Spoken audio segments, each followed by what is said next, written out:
¿Qué tal? ¿Cómo les va? En esta oportunidad vamos a hablar de las fuentes del derecho y en particular de las fuentes del derecho administrativo, ¿no? Siempre que he pensado el tema de fuentes del derecho, me viene a la mente la novela de Joseph Conrad, El corazón de las tinieblas, de 1899, en donde el personaje de este cuento largo o novela corta, ¿no? El personaje que narra la historia, el marinero Charles Marlowe, describe su viaje desde Londres hasta el centro de un África depredada por los europeos, ¿no? En búsqueda de un jefe británico de una explotación de marfil llamado Kurtz, periplo que lo va a llevar a navegar por el río Congo y a buscar el origen de este río, ¿no? Es decir, la fuente.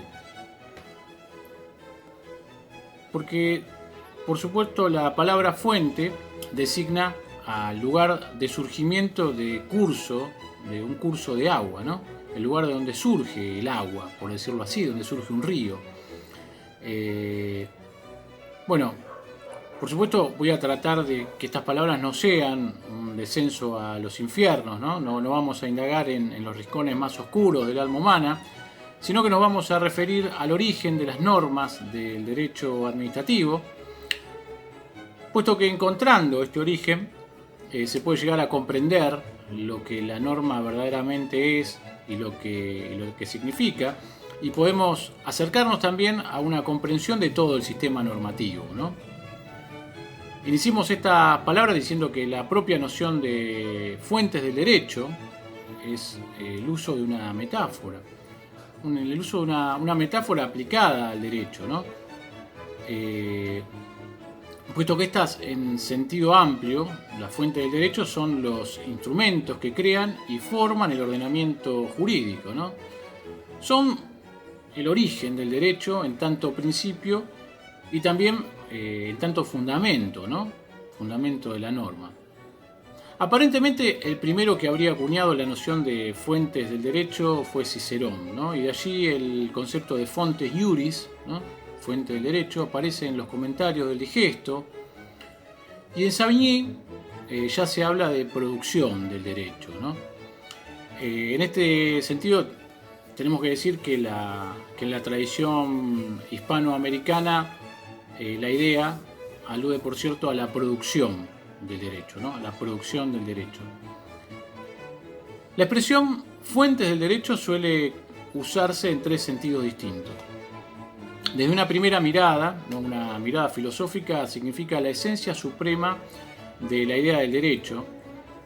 En esta inteligencia, el preámbulo de la Constitución Nacional Argentina invoca, ¿no? La protección de Dios, fuente de toda razón y justicia.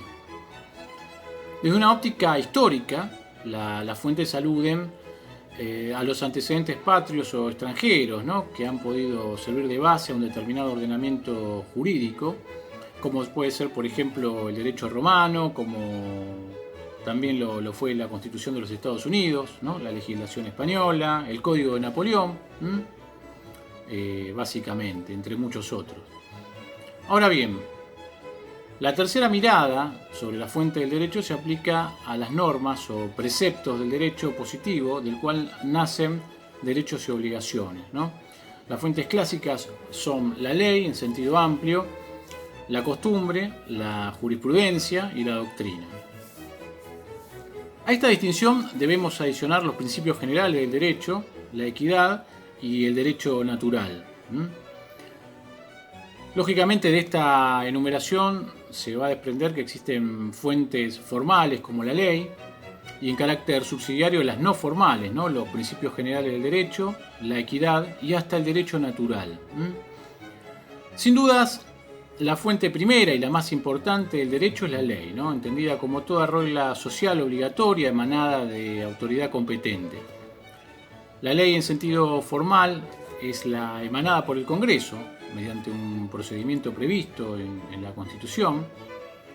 Y la ley en sentido material es aquella norma jurídica que regula de manera general una multiplicidad de casos, pero que, por el contrario, no ha sido dictada por el órgano legislativo. tres son los caracteres de toda ley, ¿no? La generalidad, la obligatoriedad y el origen a cargo de una determinada autoridad competente para su dictado. A su vez, las leyes, por su estructura y su técnica de aplicación, pueden ser rígidas, ¿no? Cuando el objeto de su disposición es preciso, es concreto, y el magistrado, el juez, al aplicarlas, no hace sino comprobar la existencia de los presupuestos o condiciones legales e impone una solución posible, ¿no? Que es la establecida por la ley. Entre las normas de carácter rígido, la norma es taxativa, ¿no? Y no deja, por supuesto, margen para apreciar las circunstancias del caso concreto ni graduar sus consecuencias, ¿no? En las normas de carácter flexible son aquellas en donde resultan más o menos indeterminados los requisitos o los efectos, dejando eso sí un cierto margen para que el magistrado pueda apreciar las circunstancias de hecho y dar al derecho una configuración adecuada al caso concreto. Las leyes flexibles son aquellas que poseen cierta elasticidad, en tanto enuncian un concepto general, un concepto fluido, que viene a moldarse a una noción dinámica de la historia, ¿no? Que permite ajustarse al momento, dejando un cierto margen para apreciar las circunstancias de hecho y dar al derecho una configuración adecuada en cada caso concreto, ¿no? Vinculados con las leyes flexibles, los autores de habla inglesa han elaborado los llamados estándares jurídicos, ¿no? Que han sido definidos como la medida media de conducta social correcta. Aunque entre nosotros esta idea de estándares jurídicos se vincula más con una referencia para medir, una referencia para valorar cosas de la misma especie, ¿no? Conductas, y que surge como el resultado de la labor de la jurisprudencia. O sea, puede notarse que no existe equivalencia de conceptos, ¿no? En lo que respecta a estándares jurídicos. Sin perjuicio de la profusa distinción existente respecto de las normas, ¿no? A mí me ha parecido apropiado que nos detengamos en aquellas normas denominadas de orden público. Para la doctrina clásica, las normas de orden público son las leyes imperativas, ¿no? Y veamos por qué.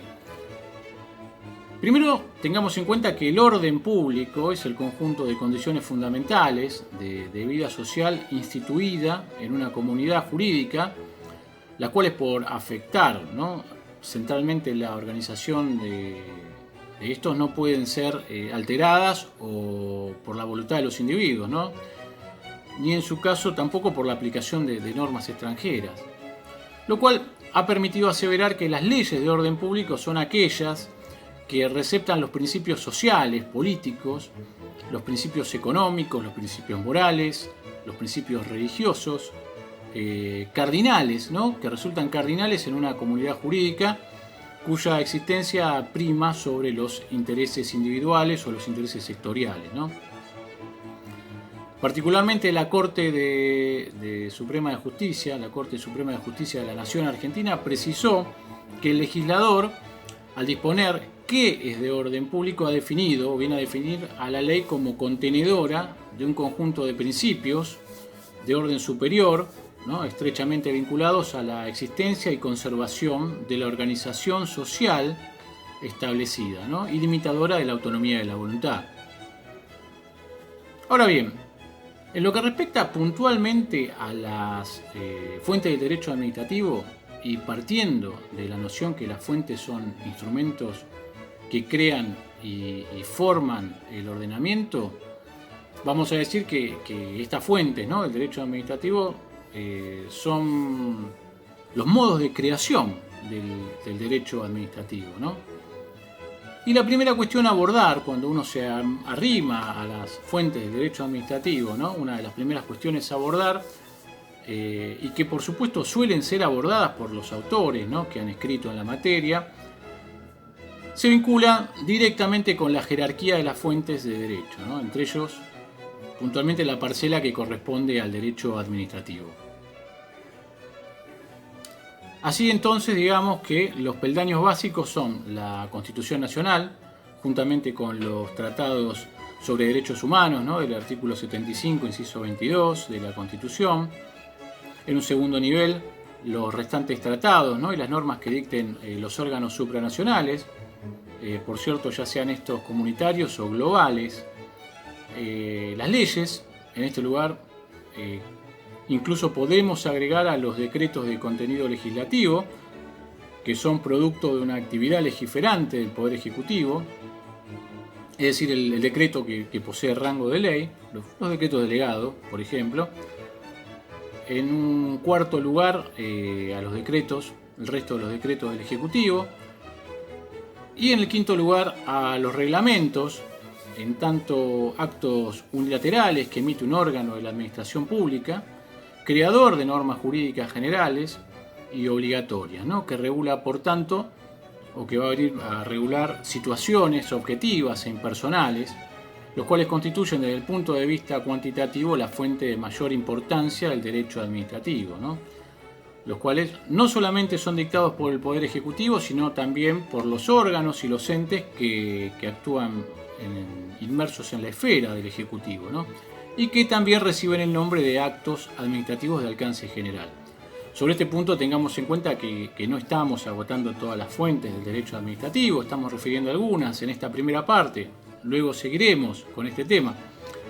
Y en lo que respecta a fuentes del derecho administrativo, es importante en esta primera aproximación tener en cuenta que de cara a la organización constitucional argentina, muchas fuentes del derecho administrativo tienen carácter local, ¿no?, porque las provincias no solamente se dictan sus propias constituciones y se dan sus propias instituciones, ¿no?, y por supuesto se rigen por ella en los términos del artículo 5 de nuestra Constitución Nacional, sino que además conservan todo el poder no delegado a la nación, ¿no?